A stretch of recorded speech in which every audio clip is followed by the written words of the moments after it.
Hello friends, welcome to the civils. तो आज पहला सेशन है आपका और ये यूपी पीसीएस प्रीलिम्स का बैच हमारा नया स्टार्ट हो रहा है। तो उसके लिए थोड़ा सा मैं आपको डायरेक्शन दूंगा कि कैसे क्या करना है, क्योंकि अब हमारे पास बहुत ज़्यादा बच्चे नहीं हैं। हमारे पास what we have left with is 10-70 days, मोटा मोटा हमारे पास यही बच्चा है।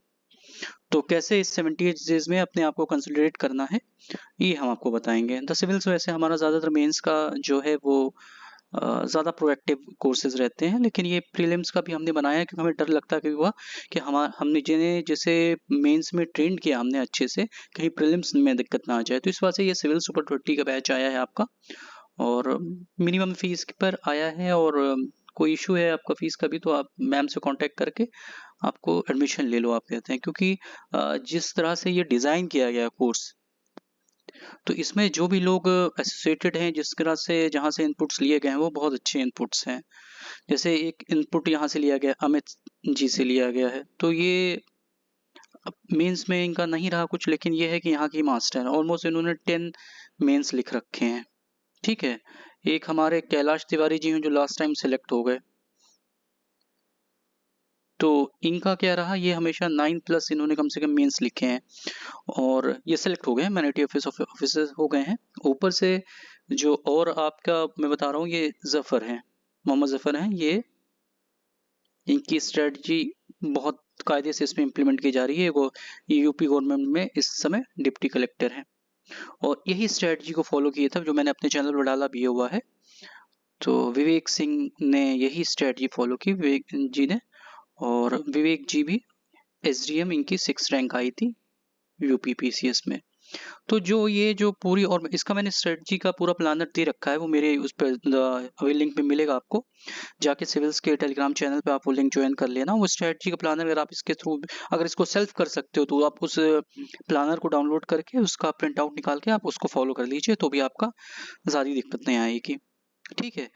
तो ये है यूपी पीसीएस प्रीलिम का सुपर 30 बैच, जिसमें हमने सोचा था कुछ लिमिटेड लोग को लेंगे और ज़्यादा अभी कुछ कम के साथ ही काम करेंगे। क्योंकि हमारा क्या रहे ना कि हमारा जो रेशियो हमेशा रहता है सक्सेस का, जो भी बैचेस में भी चल रहे हैं, जो भी, वो ऑलमोस्ट हम 60% से ज़्यादा क्रॉस कर रहे हैं सक्सेस रेट्स मेन में, फाइनल सिलेक्शंस में। बच्चे कम होते हैं लेकिन सिलेक्शंस का जो रेशियो बहुत ज़्यादा रहता है। ठीक है। तो वही उसी की कड़ी में हमें अब ये था कि अब बच्चे थोड़ा इधर ज़्यादा हैं क्योंकि सिलेक्शंस हो रहे हैं, तो बच्चे बहुत ज़्यादा आ रहे हैं। तो इस वजह से ये था कि एक कम्प्रहेंसिव प्रोग्राम आपको ला के दिया जाए, जिससे कि आपको प्रीलिम्स क्वालिफाई करने में कोई इशू ना हो। ठीक है। तो मैं बता रहा हूँ ये स्ट्रेटजी जहाँ से आ रही है, और जो मैं आपके साथ रहूँगा इस कोर्स में। तो मैंने भी इस एग्ज़ाम को 5 बार प्रीलिम्स क्वालिफाई किया हुआ है। तो जो आपके साथ रहेगा वो भी रहेगा। तो आप कि जिसने इस एग्ज़ाम को अच्छे से प्रॉपर्ली क्वालिफाई किया हुआ है, इस एग्ज़ाम को कैसे क्या करना है वो मैं आपको थोड़ा सा बता देता हूँ। ठीक है। तो जो हम लोग के जो आप प्लानर देखेंगे उसमें पीडीएफ में आपको मिल रहे हैं करीब, इसमें 6 टेस्ट आपके पास हैं। जो सेक्शनल टेस्ट होंगे 6 होंगे आपके, और जो फुल लेंथ टेस्ट होंगे ये 8 फुल लेंथ टेस्ट होंगे। ठीक है। बाइलिंगुअल होगा, इंग्लिश हिंदी दोनों के बच्चे दे सकते हैं अच्छे से, और इनके फुल सॉल्यूशंस मिलेंगे आपको। ठीक है। ये सब लोग करते ही, वो उसमें कोई बहुत नहीं है। अप्रोच सबसे बड़ी चीज़ है कि अप्रोच कैसे रखनी है कि एग्जाम्स क्लियर हो जाए। तो ये सेक्शन, एक पार्ट ये हमें करना है। दूसरा हमें ये पार्ट हमारा ये है करंट अफेयर्स का, क्योंकि यहाँ पर करीब कभी 30 के करीब आ जाते हैं क्वेश्चन, कभी कभी 26-27 भी रह जाते हैं, लेकिन ये है कि 30 के आसपास करंट अफेयर्स के क्वेश्चंस आते हैं। तो हमें इसको कैप्चर करना है। तो हमने क्या किया है, टेस्ट सीरीज, और हम बहुत सारे क्वेश्चंस नहीं करेंगे। जैसे होता है ना कुछ कुछ, जहाँ मैं देखता हूँ कि क्वेश्चन की बाढ़ लगी हुई है। अरे नहीं यार, वो लड़का पढ़ रहा है, जिस बुक से पढ़ रहा है वो चेंज नहीं किया जाता बहुत ज़्यादा। तो बस ठीक है, आप प्रैक्टिस करोगे तो अक्टूबर से लेके हमने लिख दिया हुआ है कि अक्टूबर से लेके आपका पूरा सितंबर तक हम करंट कवर करेंगे। और इसका पूरा शेड्यूल पड़ा हुआ है द सिविल्स के चैनल पर, आप वहाँ से देख सकते हैं। और ज़्यादा क्वेश्चंस नहीं रहेंगे, 20 क्वेश्चंस रहेंगे एमसीक्यू के हर मंथ के। और वो जो आप पढ़ेंगे, जिस आप जो मैगजीन से आप तैयार करेंगे, उसमें आप यहाँ पर जाके आप हर मंथ का अपना देंगे टेस्ट, और उसकी डेट है किस दिन पर कौन सा टेस्ट होगा। तो यहाँ से आपका करंट अफेयर्स जो होगा वो तैयार हो जाएगा। ठीक है। और जो ये बुक है लूसेंट घटना चक्र, बहुत लोग इरेलीवेंट कह रहे हैं, लेकिन इरेलीवेंट नहीं है, अभी भी ये बहुत ज़्यादा रिलेवेंट है। ठीक है। और जहाँ एनसीईआरटी पढ़नी होती है मैं बता दूंगा कौन सी एनसीईआरटी पढ़नी है। अब सारी एनसीईआरटी नहीं पढ़नी है, ठीक है, क्योंकि एनसीईआरटी पढ़ते रहो क्वेश्चन नहीं निकलेंगे, ठीक। तो इस चीज़ को यहाँ करना, इसके भी एमसीक्यू के टेस्ट होंगे और सारे सेक्शंस के होंगे, क्योंकि कुछ कुछ क्वेश्चंस बहुत इजी होते हैं, स्ट्रेट फॉरवर्ड आते हैं। तो और आपका ये जो लूसेंट की बुक है, घटना के चक्र की बुक है, इसके एमसीक्यू के फॉर्म में इनके जो क्वेश्चन डायरेक्ट फॉर्मेट में होते हैं वो इसके थ्रू कराए जाएंगे, ठीक है। तो करीब इसका मान के चलो 40 से ज़्यादा ही टेस्ट होंगे यहाँ पर जो एमसीक्यू फॉर्म में होंगे, और यहाँ भी 20 ही एमसीक्यू होंगे। तो ये आपको यहाँ पर देखा जाएगा। तो इसमें ये करेंगे, फिर उसके बाद क्या आ जाएंगे आप, सीसेट पे आ जाएंगे। सीसेट का क्या है, 5 साल का पेपर कर लेना है, 5 साल का पेपर कर लो। रीजन है ना, सीसेट में कुछ लोग फेल हुए या दिक्कत आई, उसका एक प्रॉपर रीजन ये था कि सीसेट के एग्जाम को लोगों ने इजी समझा, ठीक है, और वो बिना पढ़े चले गए। कभी कभी ये हुआ कि थोड़ा बहुत पढ़ के चले गए, लेकिन ये है कि पेपर अब ठीक ठाक बन रहा है, तो इसको भी पढ़ के जाना है एग्जाम में। तो इसके पढ़ने का यही तरीका है, लास्ट के 5-6 साल के पेपर आपको लगा लेने चाहिए, ठीक है। तो ये चीज़ आप लोग को हम कराएंगे यहाँ पर। और ये प्लानर है वो टेस्ट वो पड़ा हुआ है यहाँ पर, ये और ये जो टेस्ट के जो पेपर्स हैं इनका ये जो है ना, ये हम अपना लेवल बढ़ाने के लिए नहीं बनाएंगे पेपर। ये पेपर वैसे ही होंगे, ये पेपर का लेवल वैसा ही होगा जैसा कि यूपी पीसीएस पूछता अपने एग्जाम में। तो ये मेरे को अपने बहुत ज़्यादा अपने आप को दिखाना नहीं है कि हमारे कोचिंग में इस तरह के पेपर बन सकते हैं, वैसे बन सकते हैं, कुछ नहीं। जो एग्जाम में पूछा जाता है बिल्कुल पेपर वैसे ही आएगा। फिर करंट अफेयर्स यहाँ कवर करेंगे। इसके बाद क्या होगा, करंट अफेयर्स में क्या होगा ना, बाद में आई दृष्टि आएगी, वो मैक्सिमम मैगजीन अच्छी मैगजीन होती है, तो वहाँ से भी क्वेश्चन कुछ इंक्लूड कराएंगे, जो चीज़ें मुझे लगता है कि यहाँ छूट गई हैं तो वो उसको भी यहाँ पर कराया जाएगा करंट अफेयर्स का। और लूसेंट और घटना चक्र को मैंने कहा इसके एमसीक्यू के थ्रू, इसका प्लानर है उसके थ्रू आप इसको फॉलो कर लेंगे। तो मोटा मोटा इतना ही कर लेता आदमी, हो जाता है उसका सिलेक्शन ऑप्शन। लेकिन मैं नीचे और बता दूं, क्योंकि अब थोड़ा सा ये है कि, और सबसे अच्छी बात ये है कि जहाँ तक अब हमें भी सोचना है चारों तरफ से भी, कि सीट्स का जो नंबर है वो 800 प्लस तो रहने वाला ही है। तो अभी तक जो भी प्रीलिम्स में फेल हो रहे थे उसका एक बहुत बड़ा रीजन ये भी था ना कि सीटें कम आ जा रही थी, 250, 400, 350 सीटें रह रही थी, तो कट ऑफ बहुत ज्यादा जा रहा था। तो इससे भी थोड़ा सा फर्क पड़ेगा, लेकिन उससे हम कुछ नहीं करना है, हमें तो ये अपना टारगेट लेके चलना है, क्योंकि 100 प्लस का टारगेट लेके चलना है। क्योंकि बेसिकली होता क्या है ना यहाँ पर, कि कमीशन ने पेपर जो भी बनाया 7-8 क्वेश्चन इनके कुछ ना कुछ इधर उधर रहते ही हैं, जिससे कि लास्ट में आपको लगता है कि यार मेरा होगा क्यों नहीं होगा। तो हमें अपना टारगेट जो है 100 प्लस के आसपास ही रखना है, ठीक है। और क्या होता है, कंसिस्टेंसी डिसिप्लिन इसका कोई सब्स्टिट्यूट नहीं होता है, और वो अपने साथ रखना है। तो और सुपर 30 बैच ये है, कम लोगों को लेके यहाँ सिलेक्शंस की तरफ हम बढ़ेंगे। हमारा हमेशा से ये रहा कि एक्यूरेसी को मेंटेन रखना है, ठीक है। और जो भी हम कराते हैं तो ये ट्राइड एंड टेस्टेड होता है, और एक कमर्शियल एंटिटी की तरह वर्क नहीं है यहाँ पर। यहाँ पे ये है कि यार आए हो हमारे साथ जुड़े हो तो इसका मतलब सिलेक्शन लेके जाओ, ठीक है। तो और एक मैं आप लोग को एक रूल बता देता हूँ सिलेक्शन का। आप लोग हमेशा क्या होता है ना कि हम क्या करेंगे, हम इस जब भी इसको एग्जाम को हम देने जा रहे हैं, तो आप जो आपको क्या करना है कि जब आप टारगेट करो, ठीक है, जब एग्जाम को टारगेट करो तो टारगेट करने में ही दिक्कत आ जाती है।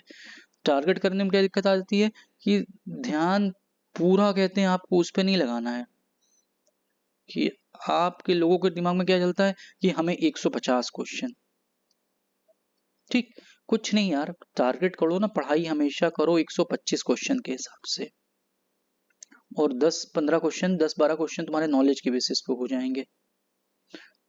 तो क्योंकि क्या होता है ना, वहां पर क्वेश्चन आ रहे हैं 20 से 25 क्वेश्चन टफ आ रहे हैं जो कि हमें छोड़ देने हैं, और आदमी का सारा फोकस जो है इस 20 से 25 क्वेश्चन में रहता है। देखो सिलेक्शन क्या होता है ना, चाहे ये प्रीलिम्स लेवल हो, चाहे मेंस लेवल हो, चाहे आपका इंटरव्यू लेवल हो, सबका इंटरव्यू लेवल तो हम लोग का, चाहे मैं बिहार देख रहा हूँ चाहे यूपी पीसीएस देख रहा हूँ, तो वहाँ तो 100 नंबर का इंटरव्यू है, बिहार में 120, यहाँ 100 नंबर का इंटरव्यू है। तो उसका अगर आपने मेंस में अच्छा कर लिया तो वहाँ आपको दिक्कत नहीं होती है। हाँ, समझने वाली ये बात है ना कि होता ये है कि सबके लिए कस्टमाइज सोल्यूशन की ज़रूरत है, और हम लोग क्या देते हैं कोचिंग से या जो भी इंस्टीट्यूट हैं वो एक जेनरिक सॉल्यूशन देते हैं। जेनरिक सॉल्यूशन की ज़रूरत नहीं है, तो कस्टमाइजेशन की ज़रूरत है, तो वो हम मेंस में कर लेते हैं। प्री में थोड़ा सा मैं आपको बता दे रहा हूँ कैसे आप कस्टमाइज कर लीजिए अपने आप को। कस्टमाइज मीन्स कि आपने जो सोर्सेज पढ़े, आपने जहाँ कोचिंग की, आपने जो बुक्स पढ़े, ऐसा नहीं है वो बुक्स खराब हैं, उसमें से भी क्वेश्चंस आ रहे हैं। अब लेकिन ये हो गया कि हाँ ये बुक करनी है, यहीं से आ रहा है, यहीं से आ रहा है, नहीं। और घटना चक जो मैं इस वक्त कह देता हूँ, घटना चक कुछ है थोड़े ना, घटना चक तो एक तरह से 25 से 30 सालों में क्या हुआ है कि जितने एग्जाम हुए हैं, चाहे वो यूपीएससी का हुआ है, वो चाहे कोई भी स्टेट पीसीएस हुआ है, तो इसके सारे क्वेश्चंस वहां पे है। तो इनको करके जाना चाहिए, क्योंकि एग्जाम का पैटर्न आपको पता चलेगा। और एक ये है ना कि इससे बड़ा डेटाबेस हो नहीं सकता है। तो आप चाहे घटना चक्र पढ़ो, चाहे यूथ पब्लिकेशंस की भी शायद बुक आ रही है, उनकी भी ठीक चल रही है, उन्होंने थोड़ा सा इवॉल्व किया अपने आप को। तो वो है कि आप पुराने पेपर्स तो करके जाओगे, और उस वो क्वेश्चंस अगर वैसे एग्जैक्ट नहीं आते हैं तो उसके पैटर्न पे आएंगे। तो जो लोग दिमाग थोड़ा अपना लगाते हैं वो उससे कर लेते हैं। और क्या होता है ना कि जब भी सिलेक्शन होता है ना, तो आप इजी क्वेश्चन कभी मत गलत करना, मॉडरेट क्वेश्चन कभी मत गलत करना, टफ क्वेश्चन छोड़ दो, ठीक है। तो आपका सिलेक्शन जो है वो हो जाएगा। आदमी का क्या होता है, तैयारी में सारा फोकस ये होता है कि हमको टफ क्वेश्चन की तरफ। मेरे से भी कोई क्वेश्चन पूछने आता है, सोचता है लो यार सबसे टफ क्वेश्चन सर से पूछ देते हैं। यार तुम उससे ये देखो, सिलेक्शन तो यहाँ से होना है। यूपी का पेपर है, हमेशा स्टैंडर्ड वो बना रहे हैं। अगर आप 100 भी क्वेश्चन ठीक ठाक कर देते हो और 120 ही आपका वो अटेम्प्ट है, तो भी आपका क्या नाम है 93 प्लस तक आप जा सकते हो। लेकिन हमें कोशिश करनी है कि नंबर ऑफ क्वेश्चंस जो है 120 प्लस करेक्टर हैं। इससे कम में क्या होता है, हमेशा धुक धुक लगी रहती है, वो एक्यूरेसी आती नहीं है एग्जाम के बाद, क्योंकि ये पता नहीं क्या है कमीशन वाले बनाएंगे या नहीं, अभी भी वो सुधरेंगे नहीं मुझे नहीं मालूम है। 7-8 क्वेश्चन उनके विवाद होगा ही, उल्टे सीधे सॉल्यूशंस आएंगे और वो अब तो दे भी नहीं रहे हैं पेपर्स में। वो आपको बाद में ही प्रोसेस के बाद बताएंगे। तो वहाँ ट्रांसपेरेंसी है नहीं यूपी में, लेकिन हम क्या कर सकते हैं। तो हमें ये कोशिश करनी है कि हमारे पास जो चॉइस है तो उसका। तो मैं थोड़ा थोड़ा सा आपको ये बता देता हूँ कि क्या करना है। जैसे हिस्ट्री है, आपका ये हिस्ट्री है, तो हिस्ट्री के लिए लूसेंट है, घटना चक्र है। इंग्लिश मीडियम वाले यही पढ़ो और इसी के साथ रहो आप लोग। अब हिंदी मीडियम में क्या होता है कि एक बुक है एस के पांडे, वो पढ़ी जाती है, अच्छी किताब है, ठीक है। तो ये आप लोग पढ़ रहे हो तो ठीक है, कोई लूसेंट पढ़ने की कोई जरूरत नहीं है, थोड़ा सा रिवीजन के लिए देख सकते हो। लेकिन एस के पांडे पढ़ रहे हो तो अच्छी किताब है, उसको थ्रू आप जाओ। अब जनरल साइंस है, तो यहाँ पे ये जो एनसीईआरटी लिखी गई है ये अच्छी लिखी गई है। तो ये जो एनसीईआरटी है जनरल साइंस की, इसकी आप लोग पढ़ सकते हो। जनरल साइंस की एनसीईआरटी 6 to 10 की इसकी एनसीईआरटी पढ़ सकते हो। लेकिन लूसेंट यहाँ की काफी अच्छी है और घटना चक्र आपकी प्रैक्टिस करा देता है। तो एनसीईआरटी इस जनरल साइंस की पढ़नी है। इकोनॉमिक्स में आ रहे हो, इकोनॉमिक्स में एक आईसी ढिंगरा किताब है इनकी, अगर बेसिक किसी को नहीं आता इकोनॉमिक्स का तो ये एनसीईआरटी है आईसी ढिंगरा की लिखी हुई उस पर राइटर की। तो ये एनसीईआरटी है, मैं तो दे भी दूंगा आप लोग को, ये मेरे चैनल पे मैं डाल दूंगा इसको, ठीक है। तो एनसीईआरटी है, ये एनसीईआरटी आप स्टार्ट करो। अब थोड़ा ये हुआ, पहले इकोनॉमिक्स में नहीं पूछ रहे थे, लेकिन अब क्या हुआ, अब ये थोड़ा सा हर पीसीएस वालों को ये हुआ कि थोड़ा सा यूपीएससी स्टाइल में भी थोड़ा सा कॉन्सेप्ट पढ़ें, तो ये हमारे टेस्ट में आपको दिखेगा और पूरा प्रॉपर सॉल्यूशन दे दिए जाएंगे कि उससे ये कवर हो जाए ये इकोनॉमिक्स में। क्योंकि मेरा हमेशा इशू रहता है, जहाँ पर दुनिया फंसती है मैं सोचता हूँ वहाँ पर मैं अच्छा कर जाऊँ। मेरा अच्छा करने का तात्पर्य यह है कि आपको अच्छा वहाँ पे मिल जाए कंटेंट। तो इकोनॉमिक्स में आप इसके साथ ही रहेंगे, और आपने कहीं कोचिंग वोचिंग की है तो उसके नोट्स पढ़ लेना ठीक ठाक, जो बेसिक आपके कॉन्सेप्ट हैं वो पढ़ के जाना। और ये क्या कर रहे हैं, बजट और इकोनॉमी सर्वे से भी आप क्वेश्चंस पूछ रहे हैं ठीक ठाक, तो इसको छोड़ के नहीं जा सकते हम। पॉलिटी का वही वही अपना लूसेंट, और पॉलिटी लूसेंट छोड़ देना, कोई जरूरत नहीं लूसेंट की में। आप इसकी घटना चक्र करो और इसकी लक्ष्मीकांत करो आप, ठीक है, इसकी रीड करो, तो ये काफी है। ज्योग्राफी की जहां तक बात है आपको, ठीक है, घटना चक्र इसकी मोर देन सफिशिएंट है। थोड़ी अगर पढ़नी है इसकी एनसीईआरटी अगर आपको पढ़नी है तो एक इंडियन फिजिकल ज्योग्राफी है और एक वर्ल्ड फिजिकल ज्योग्राफी है, ये दोनों किताब पढ़ लो बस, दो, और घटना चक्र कर लो तो हो जाएगा। महेश बर्णवाल भी हिंदी मीडियम वाले पढ़ते हैं, तो आप लोग पढ़ लेते हो तो समझो एनसीईआरटी कवर है महेश बर्णवाल में, तो आप लोग का वो हो जाता है वहां से। लेकिन ये दोनों किताब पढ़ लो और घटना चक्र, तो ये मोर देन सफिशिएंट है आपके लिए ज्योग्राफी है। और देखो देखो क्या होता है ना, कुछ कुछ चीजें जैसे यूपी है, सेंट्रल सेंसस है, लोग कहते हैं यार 2-3 क्वेश्चन आता है, यार यही सिलेक्शन करा देता, क्योंकि बहुत इजी सा वो क्वेश्चन पूछ देते हैं, या दो ही पूछेंगे लेकिन बहुत इजी सा पूछेंगे, तो आप इसको यहाँ से कर सकते हो। तो आपका ये यूपी सेंसेक्स आराम से आपका निकल जाएगा, क्योंकि इजी क्वेश्चन आते हैं ना, छोड़ेंगे क्यों यार, बड़े तो वो उनका दायरा थोड़ा सा बड़ा होता है, तो वो कर लो आप। परीक्षा वाली की बुक आती है वो ठीक है, उसका यूपी स्पेशल की बुक भी परीक्षा वाली की ठीक है, घटना चक्र भी ठीक है, परीक्षा वाली अच्छी है वैसे। और परीक्षा वाली की ज्योग्राफी की बुक भी बहुत अच्छी है, जिन्होंने पढ़ी है तो अगर वो घटना चक्र स्किप करना चाहें तो छोड़ सकते हैं। वही मैं कह रहा हूँ ना कि ऐसा नहीं है कि आप अगर, और किताबें बहुत बदली नहीं जाती हैं, तो मैं कह रहा हूँ थोड़ा कस्टमाइजेशन की जरूरत होती है हर चीज में। क्योंकि जिसने अगर एनसीईआरटी पूरी प्रॉपर पढ़ ली है फिर उसको घटना चक्र ही लगानी है यहाँ पर, अगर कोई यूपीएससी का स्टूडेंट है। अब जैसे करंट अफेयर्स है ना, तो जिसने विजन की मंथली फॉलो कर ली, ठीक है, प्लस वो आई दृष्टि जब आएगी उसको कर लिया, उसका खत्म हो गया। अब ये दोनों कुछ लोग नहीं कर रहे हैं, तो पता चला घटना सारा आई हुई मार्केट में 6 महीने की, वो पढ़ ली, और आई दृष्टि जब आएगी वो पढ़ ली, इसको फॉलो कर लिया। तो आप इस रूट पे भी जा सकते हो, इस रूट पे जा सकते हो, दोनों की तरफ सक्सेस है। अब समोसा एक ही आदमी अच्छा नहीं बनाता है ना, पता चलता है प्रयागराज में भी अच्छा बन रहा है, लखनऊ में भी अच्छा बन रहा है, गोरखपुर में भी अच्छा बन रहा है, तो वो है। तो थोड़ा कस्टमाइजेशन की जरूरत है, जो आप पढ़े हुए हैं आप उसको ही, उस पर ज़्यादा फोकस करने की जरूरत है। और ये सब जब कर लेना, तो एग्रीकल्चर कहाँ यहाँ पे लिखा हुआ ना, एग्रीकल्चर का एक कोई हैंड आउट ले लेना, क्योंकि यार एक दो क्वेश्चन आ जाते हैं ना, यार लगता है ना कि ये छोड़ दो कोई फर्क नहीं पड़ेगा, लेकिन कर लेना चाहिए यार, एक दो क्वेश्चन निकल जाते हैं ना, और ईजी क्वेश्चन आते हैं, तो कर लेना चाहिए, तो अच्छा रहता है आपका। तो वो मैं बता दिया आपका कि इजी, मीडियोकर और जो सिंपल क्वेश्चन होते हैं, इन्हीं में फोकस करके आप 110 क्वेश्चन आराम से सही कर सकते हो, इस एग्जाम को क्रैक्स कर सकते हो। हमारा प्लानर ये है कि कभी आपको दिक्कत होगी, कोई समस्या होगी, हाँ, तो हम लोग की जो टीम है, मैं बता रहा हूँ आपको, जैसे मैंने बताया, चाहे अमित हुए, चाहे कैलाश तिवारी हमारे साथ जुड़े हैं, चाहे विकास जो है भी डिप्टी कलेक्टर ही उत्तर प्रदेश गवर्नमेंट में, और ये मोहम्मद जफर हो, ये भी डिप्टी कलेक्टर है उत्तर प्रदेश गवर्नमेंट में। ये लोग कभी पीटी फेल नहीं हुए, और इस समय एसडीएम की पोस्ट पे हैं भी, तो इनपुट्स इनके भी लिए जाते हैं, और उसके बेसिस पे ये है कि ये, और मैंने डाला भी हुआ है विकास की, तो इनकी पूरी पड़ी हुई है अपनी, कि कैसे उन्होंने मोहम्मद जफर की स्ट्रेटजी फॉलो की, फिर वही इंप्लीमेंट कर दिया, और एमसीक्यू प्रैक्टिस की अच्छे, टेस्ट थोड़ी सी, और फाइनली ये एग्जाम बहुत अच्छे से उनसे निकल गया। तो वही चाहता हूँ मैं आप लोग से भी निकल जाए, ठीक है। तो यही अपने आप को फोकस करके रखना है कि जो कराया जा रहा है, और वो सिंसियरली उसको कर लिए। बीच में कहीं दिक्कत आएगी आपको, या कहीं कोई समस्या होगी, तो मैं हूँ, आप लोग मुझसे बात कर सकते हैं।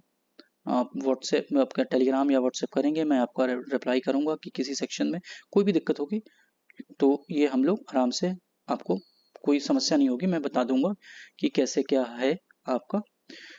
क्योंकि कि जैसे आपने कुछ सोर्स पढ़ रखा है सर, आपने ये बताया, हाँ हाँ यार तुम्हारा भी सही हो सकता है यार, ऐसा नहीं है, ये थोड़ा ना है।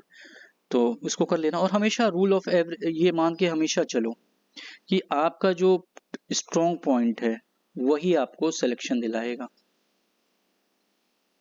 ठीक है। आपका जो स्ट्रॉन्ग पॉइंट है वही स्ट्रॉन्ग पोजीशन में आपको ले जाके आपको सिलेक्शन दिलाएगा। आप अपने वीक पॉइंट पर कूदते फांदते रहोगे कि भैया इसको स्ट्रॉन्ग कर ले, हाँ इसको एवरेज कर लिया जाता है कि इससे आपको नुकसान ना हो, लेकिन सिलेक्शन जो है आपकी स्ट्रॉन्ग पोजीशन ही आपको स्ट्रॉन्ग बना के दिलाएगी। तो यही है मेरा कहना कि आप लोग, हाँ, ऊपर ओवरऑल एक चीज और एक्सरसाइज कर ली जाती है लास्ट में, कि क्या करना है कि आप लोग को, जो क्या हुआ था कि 2017 में चेंजेस आए हैं मोटा मोटा यहाँ से, कि यहाँ तक क्या था, 2017 तक 2 पेपर्स आते थे ऑप्शनल के, ठीक, ऑप्शनल 1 था और 2 था। फिर क्या हुआ, 2018 में चेंजेस आए, और यहाँ पे ऑप्शनल केवल 1 हो गया 2018 में, और यहाँ से थोड़ी, यहाँ के बाद थोड़ा सा पेपर में चेंजेस आए हैं, ठीक है। तो आपको क्या करना है, देखो, कोई, मैं भी बनाऊंगा पेपर, कहीं कुछ बनाएगा, लेकिन इनका कोई जवाब नहीं होता है ना, जो कमीशन का आ गया हम लोग फाइनली तो वही करना है ना।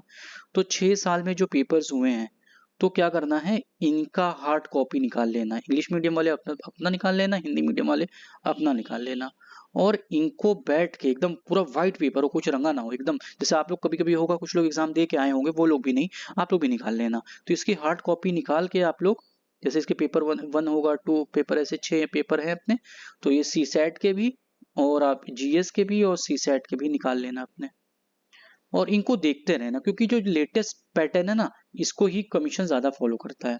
तो इसके बेसिस, और इसको आप लगाने की भी कोशिश करना, फिर इनके बेसिस पे वो करना अपने आप को एसेस कि क्या गड़बड़ हो रहा है, और ये पेपर्स आपको प्रॉपर डायरेक्शन में लेके चलेंगे। तो वैसे हम इसको इंक्लूड कराएंगे अपने सब कुछ, लेकिन मैं आप लोग को ये बता रहा हूँ कि जो लोग ज्वाइन नहीं करेंगे यार, वो उसके लिए भी कुछ है नहीं ना, प्लानर आप पढ़ा हुआ है उसको आप फॉलो करो। हमारा क्या है कि एक, और कि ये है कि आपको वो चीज़ करा दूं, थोड़ा सा एक शेड्यूल में लग के, 60-70 दिन बचे हुए हैं, एक टीम बैठी रहेगी, वो सिस्टमेटिक सब कुछ करा के आपको कराने की कोशिश करेगी, और आप भी अपना हार्ड वर्क डालोगे, तो इससे आपका ये जो एग्जाम है, इसमें अपना कोशिश करना 100+ आराम से निकालने की कोशिश करना, निकल जाए, 90+ पर भी काम हो जाता है।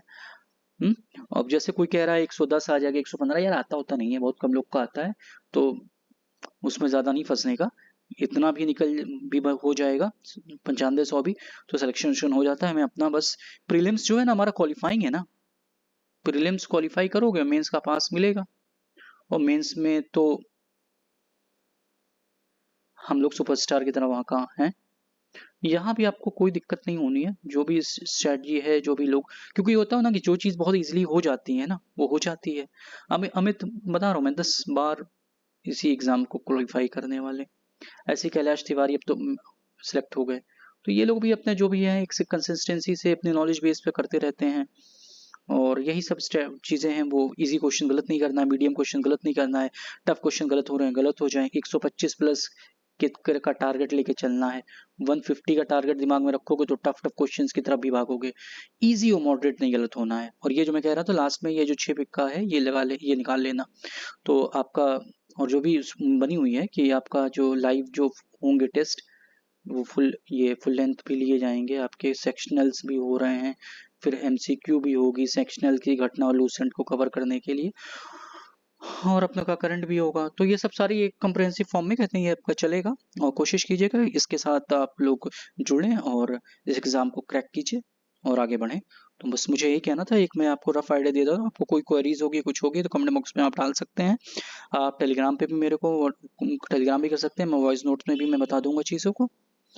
तो ये जो भी पेपर्स बनेंगे ये मैं बता, जैसे मैंने लिखा था भी कि जो भी होगा कम से कम 5 years तो एक्सपीरियंस, जो कम से कम 5 प्रीलिम्स क्वालिफाई इस स्टेज के लिए, तो वही करेंगे। तो मेंस में भी रहता है जो क्वालिफाइड बंदे हैं वही करते हैं, और जो पढ़ाते पढ़ाते और भी परिपक्व हो जाते हैं वो इस चीज़ को करते हैं। तो जो भी है सिस्टमेटिक फॉर्म में आपको करना है इस चीज़ को, तो कोशिश कीजिए कि इसको ज्वाइन कीजिए इस कोर्स को, और इस चीज़ का बेनिफिट उठाइए, क्योंकि बहुत नॉमिनल फीस में भी है ये है, और फीस का भी कोई इशू नहीं है। अगर कोई इशू है तो आप बात कर लीजिए मैम, वो भी हो जाता है।